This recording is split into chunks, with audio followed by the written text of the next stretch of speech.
سالو لي زامي، اهلا وسهلا بكم في دروس تعليم اللغه الفرنسيه مجانا. انا هبه.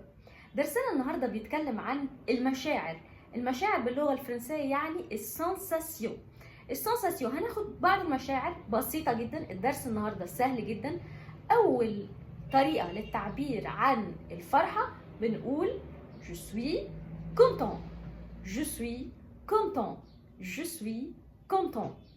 تاني طريقة بنقول je suis heureux. je suis heureux.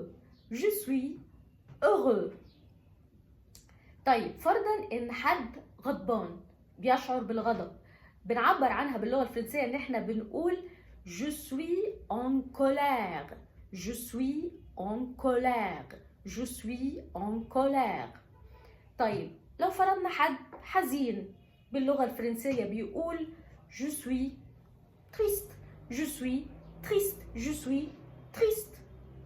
طيب لو أنا جعان باللغة الفرنسية بنقول j'ai faim.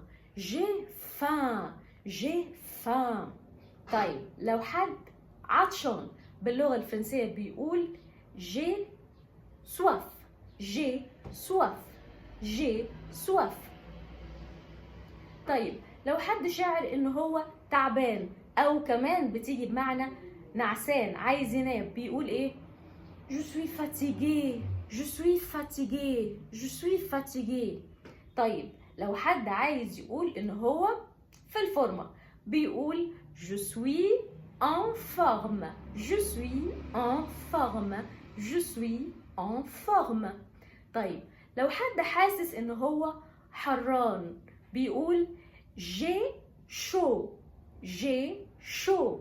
j'ai chaud. طيب لو حد حاسس ان هو خايف بيقول j'ai peur. j'ai peur. j'ai peur. درسنا النهارده انتهى. كان درس سهل قوي. لو حاسس انك استفدت ما تنساش تدوس سبسكرايب وتفعل زر الجرس علشان يوصلك كل جديد، وما تنساش تدعمنا بلايك وشير علشان الفيديو يوصل لأكبر عدد ممكن وعلشان غيرك يستفيد. باي.